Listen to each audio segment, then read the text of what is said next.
এক ডাঙৰ খবৰ হিমন্ত বিশ্ব শৰ্মা চৰকাৰক ব্ৰিটিছৰ হৈতে তুলনা কৰিলে বিধায়ক অখিল গগৈ ফালৰ পৰা কোৱা হৈছে ব্ৰিটিছে অসমীয়া মানুহক কানি খুৱাই পংগু কৰিছিল আৰু হিমন্ত বিশ্ব শৰ্মা চৰকাৰে অসমীয়া মানুহক মদ খুৱাই মাতাল কৰিব বিচাৰিছে আৰু মাতাল কৰাই লুণ্ঠন ৰাজ চলাব বিচাৰিছে হিমন্ত বিশ্ব শৰ্মা চৰকাৰে এনে ধৰণে অভিযোগ উত্থাপন কৰিছে বিধায়ক অখিল গগৈ এই মুহূৰ্তত জনাইছো এক গুৰুত্বপূৰ্ণ খবৰ হিমন্ত চৰকাৰক ব্ৰিটিছৰ হৈতে তুলনা কৰিলে বিধায়ক অখিল গগৈ হিমন্ত চৰকাৰৰ হুৰানীতি কঠোৰভাৱে সমালোচনা কৰিলে অখিল গগৈ হিমন্ত চৰকাৰে বিশ্বৰ একমাত্ৰ চৰকাৰ যিয়ে ৰাজ্যৰ জিলাসমূহক মদ বিক্ৰী কৰাৰ টাৰ্গেট বান্ধি দিয়ে একমাত্ৰ চৰকাৰ সমগ্ৰ বিশ্বৰ যিয়ে নেকি মদ বিক্ৰী কৰাৰ বাবে টাৰ্গেট বান্ধি দিয়ে মুখ্যমন্ত্ৰী হিমন্ত বিশ্ব শৰ্মাৰ লাজ নাই নেকি এই প্ৰশ্ন কৰিছে অখিল গগৈ ব্ৰিটিছে কানি খুৱাই অসমীয়াক পংগু কৰিছিল আৰু হিমন্ত চৰকাৰে মদ খুৱাই অসমীয়াক মাতাল কৰিব বিচাৰিছে পাগল কৰিব বিচাৰিছে অসমীয়াক মাতাল কৰি লুণ্ঠন ৰাজ চলাব বিচাৰিছে হিমন্ত বিশ্ব শৰ্মা চৰকাৰে এই মন্তব্য কৰিছে অখিল গগৈ ৰাজ্য চৰকাৰ দেউলিয়া হৈছে বাবে ৰাজহ সংগ্ৰহৰ বাবে মদ বাছি লৈছে হিমন্ত বিশ্ব শৰ্মা চৰকাৰে ঋণ লৈ ধাৰত পুত গৈছে ডুব গৈছে সেইবাবে সেই ধাৰ মাৰিবলৈ ৰাজহ হিচাপে মদক বাছি লৈছে হিমন্ত বিশ্ব শৰ্মা চৰকাৰে মদ বিক্ৰীৰ বাবে বান্ধি দিয়া টাৰ্গেট অনতি পলমে উঠাই দিয়ক এই দাবী জনাইছে বিধায়ক অখিল গগৈ পুনৰবাৰ কৈছো যেহেতু হিমন্ত বিশ্ব শৰ্মা চৰকাৰৰ ফালৰ পৰা এখন জাননী জাৰি কৰা হৈছে কিছুদিন পূৰ্বে য'ত নেকি ৰাজ্যৰ প্ৰত্যেকখন জিলাক এটা টাৰ্গেট বান্ধি দিয়া হৈছে যে ইমান লিটাৰ মদ বিক্ৰী কৰিবই লাগিব আৰু এই জাননী জাৰি কৰাৰ পিছতে এটা ৰাজ্যজুৰি ব্যাপক প্ৰতিক্ৰিয়াৰ সৃষ্টি হৈছে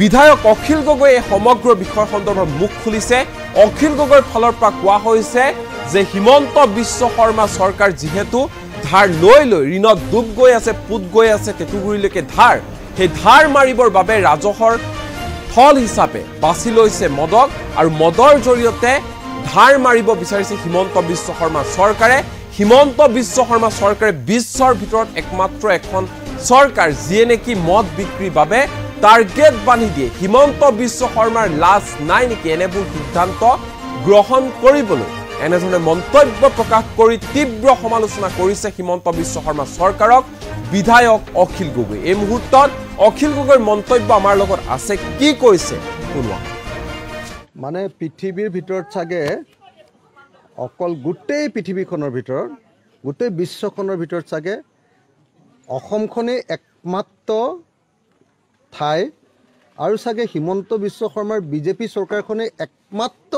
চৰকাৰ যি চৰকাৰে আমুক জিলাৰ আমুক মদৰ দোকানখনত ইমান হাজাৰ লিটাৰ মদ বিক্ৰী কৰিবই লাগিব বুলি নিৰ্দেশ প্ৰদান কৰে আমাৰ শিৱসাগৰক 10,000 লিটাৰ দিছে হা এইটো অলপ কম হৈছে হিমন্ত বিশ্ব শৰ্মাক মই MLA হিচাপে কৈছোঁ এইটো অলপ 50,000 লিটাৰমান কৰি দিলে ভাল আছিলে তো আপোনাৰ সঁচাকৈ মুখ্যমন্ত্ৰী ডাঙৰীয়া লাজ নাই নেকি বাৰু অসম চৰকাৰখনৰ সঁচাকৈ লাজ নাই নেকি বাৰু তো ব্ৰিটিছবিলাকে কানি খুৱাই অসমীয়া জাতিক ধ্বংস কৰিছিলে বুলি আমি শুনিছিলোঁ কিন্তু বিজেপি চৰকাৰে এতিয়া লক্ষ্য নিৰ্ধাৰণ কৰি দিছে যে এখন জিলাৰ এখন ৱাইন শ্বপত কিমান মদ বিক্ৰী কৰিব লাগিব তাৰ এটা তালিকা বনাই দিছে এটা প্ৰমাণ কৰে যে এই চৰকাৰখনে অসমীয়া মানুহক মদ খুৱাই পগলা কৰিব খুজিছে মাতাল কৰিব খুজিছে আৰু মাতাল কৰি বিজেপিয়ে তেওঁলোকৰ ধৰ্মীয় সাম্প্ৰদায়িক ৰাজনীতি মাতাল কৰি তেওঁলোকৰ লুণ্ঠন ৰাজ তেওঁলোকে চলাব খুজিছে মই এজন বিধায়ক হিচাপে সতীৰ্থ বিধায়ক হিচাপে অসমৰ মুখ্যমন্ত্ৰী ডাঙৰীয়াক দাবী উত্থাপন কৰিছোঁ যে মদ বিক্ৰী কৰিবৰ কাৰণে যি লক্ষ্য নিৰ্ধাৰণ কৰি দিয়াৰ যিটো ব্যৱস্থা কৰিছে এইটো অনতি বিলম্বে উঠাই দিব লাগে অসমৰ ৰাইজে প্ৰত্যেকে এইটো কথা জনা দৰকাৰ যে কিয় মদ বিক্ৰী কৰিবৰ কাৰণে এনেকৈ লক্ষ্য নিৰ্ধাৰণ কৰি দিছে তাৰ কাৰণটো হ'ল যে অসম চৰকাৰখনৰ হাতত টকা নাই ৰাজহ তুলিব লাগে 2015 চনত বিজেপি চৰকাৰ আহিয়ে অসমৰ বিশেষ ৰাজ্যৰ মৰ্যাদা কৰ্তন কৰি দিলে অসমৰ বিশেষ ৰাজ্যৰ মৰ্যাদা কৰ্তন কৰি দিয়াৰ কাৰণে অসমৰ কাৰণে এতিয়া কেন্দ্ৰীয় চৰকাৰৰ কৰৰ অংশটো কমকৈ আহে আগতে 13খন বিশেষ ৰাজ্য গোটেই ভাৰতবৰ্ষত আছিলে ভাৰত চৰকাৰৰ কেন্দ্ৰীয় কৰৰ 65% ধন এই 13খন বিশেষ ৰাজ্যৰ মাজত বিতৰণ হয় আৰু 35% ধনহে কেন্দ্ৰীয় কৰৰ বেলেগ ধনী ৰাজ্যবিলাকৰ মাজত বিতৰণ হয়। গতিকে তেতিয়া অলপ পইচা আমাৰ দুখীয়া ৰাজ্যবিলাকৰ হাতত আছিল। আমাৰ হাতত এতিয়া অকল এক্সাইজ ডিউটি আছে। আমি মদৰ ওপৰত টেক্স লগাব পাৰোঁ, আমি কেৱল ফৰেষ্টৰ ওপৰত টেক্স লগাব পাৰোঁ, ফৰেষ্ট্ৰি বালি বা শিলৰ ওপৰত টেক্স লগাব পাৰোঁ, আমি অকল ট্ৰেন্সপৰ্টেশ্যনৰ ওপৰত এই যে গাড়ীখন চলাইছে তাৰ ওপৰত ফাইন লগাব পাৰোঁ। তাৰ বাহিৰে ৰাজ্য চৰকাৰৰ হাতত কৰৰ অধিকাৰ কাটি পেলোৱাৰ কাৰণে ৰাজ্য চৰকাৰখন দেউলীয়া হৈছে, অসম দেউলীয়া হৈছে আৰু সেইকাৰণে হিমন্ত বিশ্ব শৰ্মাই টকা ঘটিবৰ কাৰণে, ৰাজহ সংগ্ৰহ কৰিবৰ কাৰণে এনেকৈ প্ৰত্যেকখন জিলাত নিৰ্দিষ্ট পৰিমাণৰ মদ বিক্ৰী কৰিবৰ কাৰণে লক্ষ্য নিৰ্ধাৰণ কৰি দিবলগীয়া হৈছে। অকল মদ বিক্ৰী কৰি ধন ঘটাই নহয়, গাড়ীৰ ওপৰত ফাইন লগাই কিমান ধন ঘটাব পাৰি তাৰ কাৰণে। আনকি ট্ৰেক্টৰ এখনে পথাৰত হাল বাই থকাৰ পাছত উঠি অহাৰ লগে লগেও এতিয়া MVI গৈ ট্ৰেক্টৰৰ ওপৰতো টেক্স লগায়। আনকি বেটাৰী ৰিক্সা এখনৰ ওপৰত এই যিখন কি কয় আপোনাৰ টমটম বুলি কয় গাঁওবিলাকত, আপোনাৰ বেটাৰী ৰিক্সা যিবিলাক আছে, ইলেক্ট্ৰিক যিখন ৰিক্সা, সেই ই ৰিক্সাখনৰ ওপৰতো আনকি এতিয়া অনবৰতে য'তে ত'তে থাপ্পা মাৰি তেওঁলোককো পইচা ভৰায়। গতিকে সাংঘাতিক ধৰণে এই আগৰ যে টেকেলাবিলাক আছিলে, টেকেলাই গৈ যেনেকৈ কৰ সংগ্ৰহ কৰে, তেনেকুৱা ধৰণে এতিয়া বিজেপি চৰকাৰৰ দিনত একেবাৰে পুৰণি কালৰ ৰজাৰ দিনত কৰা যেনেকুৱা ধৰণৰ কৰ সংগ্ৰহৰ ব্যৱস্থা, সেই কৰ সংগ্ৰহৰ ব্যৱস্থাতকৈ কঠিন কৰি অসমৰ মানুহৰ মূৰৰ ওপৰত ইটোৰ পিছত সিটো বোজা জাপি দিছে। হিমন্ত বিশ্ব শৰ্মা চৰকাৰখনে অসমীয়া জাতিৰ বিৰুদ্ধে গৈছে, অসমীয়া মানুহক অত্যাচাৰ কৰিছে আৰু এনেকৈ মদ বিক্ৰী কৰিবৰ কাৰণে, নিৰ্দিষ্ট পৰিমাণে মদ বিক্ৰী কৰিবৰ কাৰণে বাধ্য কৰিছে। এনেকুৱা লাগিছে এতিয়া যে কেইদিনমানৰ পাছত হয়তো এতিয়া ঘৰে ঘৰে এতিয়া দোকানীবিলাকে মদ বিক্ৰী কৰিবলৈ আহিব লাগিব। যেনেকৈ মানে হোম ডেলিভাৰী যে কোম্পানীবিলাকে কৰে বস্তুৰ, এতিয়া মদৰ হোম ডেলিভাৰী কৰিব। আৰু কেইদিনমানৰ পাছত হয়তো এনেকুৱাও হ'ব যে লোনতো মানে আপোনাৰ লোনতো চাগে এতিয়া মদৰ বটল বিক্ৰী কৰিব, যে তোমালোকে খাই লোৱা, পইচাটো পিছত দিলেও হ'ব, নহ'লে টাৰ্গেটটো পূৰণ নহ'ব, নহ'লেতো দোকানখন বন্ধ হৈ যাব। গতিকে পৰিস্থিতি এনেকুৱা ভয়াৱহ অৱস্থালৈ লৈ গৈছে এই চৰকাৰখনে যে অসমীয়া মানুহক তেওঁলোকে মাৰি পেলাব খুজিছে, অসমীয়া মানুহক তেওঁলোকে খতম কৰি দিব খুজিছে, অসমীয়া মানুহক তেওঁলোকে দুৰ্বল কৰি দিব খুজিছে, অসমীয়া মানুহক তেওঁলোকৰ সকলো কনচাইন্স নাইকিয়া কৰি দিব খুজিছে। মই অসম চৰকাৰক মদৰ এনেকুৱা ধৰণৰ উৎপাত বন্ধ কৰিবৰ কাৰণে দাবী উত্থাপন। মানে পৃথিৱীৰ ভিতৰত চাগে অকল গোটেই পৃথিৱীখনৰ ভিতৰত, গোটেই বিশ্বখনৰ ভিতৰত চাগে অসমখনেই একমাত্ৰ ঠাই আৰু চাগে হিমন্ত বিশ্ব শৰ্মাৰ বিজেপি চৰকাৰখনেই একমাত্ৰ চৰকাৰ যি চৰকাৰে আমুক জিলাৰ আমুক মদৰ দোকানখনত ইমান হাজাৰ লিটাৰ মদ বিক্ৰী কৰিবই লাগিব বুলি নিৰ্দেশ প্ৰদান কৰে। আমাৰ শিৱসাগৰক 10,000 লিটাৰ দিছে। এইটো অলপ কম হৈছে। হিমন্ত বিশ্ব শৰ্মাক মই MLA হিচাপে কৈছোঁ, এইটো অলপ 50,000 লিটাৰমান কৰি দিলে ভাল আছিলে। তো আপোনাৰ সঁচাকৈ মুখ্যমন্ত্ৰী ডাঙৰীয়া লাজ নাই নেকি বাৰু? অসম চৰকাৰখনৰ সঁচাকৈ লাজ নাই নেকি বাৰু? তো ব্ৰিটিছবিলাকে কানি খুৱাই অসমীয়া জাতিক ধ্বংস কৰিছিলে বুলি আমি শুনিছিলোঁ, কিন্তু বিজেপি চৰকাৰে এতিয়া লক্ষ্য নিৰ্ধাৰণ কৰি দিছে যে এখন জিলাৰ এখন ৱাইন শ্বপত কিমান মদ বিক্ৰী কৰিব লাগিব তাৰ এটা এটা তালিকা বনাই দিছে। এইটোৱে প্ৰমাণ কৰে যে এই চৰকাৰখনে অসমীয়া মানুহক মদ খুৱাই পগলা কৰিব খুজিছে, মাতাল কৰিব খুজিছে, আৰু মাতাল কৰি বিজেপিয়ে তেওঁলোকৰ ধৰ্মীয় সাম্প্ৰদায়িক ৰাজনীতি মাতাল কৰি তেওঁলোকৰ লুণ্ঠন ৰাজ তেওঁলোকে চলাব খুজিছে। মই এজন বিধায়ক হিচাপে, সতীৰ্থ বিধায়ক হিচাপে অসমৰ মুখ্যমন্ত্ৰী ডাঙৰীয়াক দাবী উত্থাপন কৰিছোঁ যে মদ বিক্ৰী কৰিবৰ কাৰণে যি লক্ষ্য নিৰ্ধাৰণ কৰি দিয়াৰ যিটো ব্যৱস্থা কৰিছে, এইটো অনতি বিলম্বে উঠাই দিব লাগে। অসমৰ ৰাইজে প্ৰত্যেকে এইটো কথা জনা দৰকাৰ যে কিয় মদ বিক্ৰী কৰিবৰ কাৰণে এনেকৈ লক্ষ্য নিৰ্ধাৰণ কৰি দিছে। তাৰ কাৰণটো হ'ল যে অসম চৰকাৰখনৰ হাতত টকা নাই, ৰাজহ তুলিব লাগে। 2015 চনত বিজেপি চৰকাৰ আহিয়ে অসমৰ বিশেষ ৰাজ্যৰ মৰ্যাদা কৰ্তন কৰি দিলে। অসমৰ বিশেষ ৰাজ্যৰ মৰ্যাদা কৰ্তন কৰি দিয়াৰ কাৰণে অসমৰ কাৰণে এতিয়া কেন্দ্ৰীয় চৰকাৰৰ কৰৰ অংশটো কমকৈ আহে। আগতে 13খন বিশেষ ৰাজ্য গোটেই ভাৰতবৰ্ষত আছিলে। ভাৰত চৰকাৰৰ কেন্দ্ৰীয় কৰৰ 65% ধন এই 13খন বিশেষ ৰাজ্যৰ মাজত বিতৰণ হয় আৰু 35% ধনহে কেন্দ্ৰীয় কৰৰ বেলেগ ধনী ৰাজ্যবিলাকৰ মাজত বিতৰণ হয়। গতিকে তেতিয়া অলপ পইচা আমাৰ দুখীয়া ৰাজ্যবিলাকৰ হাতত আছিল। আমাৰ হাতত এতিয়া অকল এক্সাইজ ডিউটি আছে। আমি মদৰ ওপৰত টেক্স লগাব পাৰোঁ, আমি কেৱল ফৰেষ্টৰ ওপৰত টেক্স লগাব পাৰোঁ, ফৰেষ্ট্ৰি বালি বা শিলৰ ওপৰত টেক্স লগাব পাৰোঁ, আমি অকল ট্ৰেন্সপৰ্টেশ্যনৰ ওপৰত এই যে গাড়ীখন চলাইছে তাৰ ওপৰত ফাইন লগাব পাৰোঁ। তাৰ বাহিৰে ৰাজ্য চৰকাৰৰ হাতত কৰৰ অধিকাৰ কাটি পেলোৱাৰ কাৰণে ৰাজ্য চৰকাৰখন দেউলীয়া হৈছে, অসম দেউলীয়া হৈছে আৰু সেইকাৰণে হিমন্ত বিশ্ব শৰ্মাই টকা ঘটিবৰ কাৰণে, ৰাজহ সংগ্ৰহ কৰিবৰ কাৰণে এনেকৈ প্ৰত্যেকখন জিলাত নিৰ্দিষ্ট পৰিমাণৰ মদ বিক্ৰী কৰিবৰ কাৰণে লক্ষ্য নিৰ্ধাৰণ কৰি দিবলগীয়া হৈছে। অকল মদ বিক্ৰী কৰি ধন ঘটাই নহয়, গাড়ীৰ ওপৰত ফাইন লগাই কিমান ধন ঘটাব পাৰি তাৰ কাৰণে।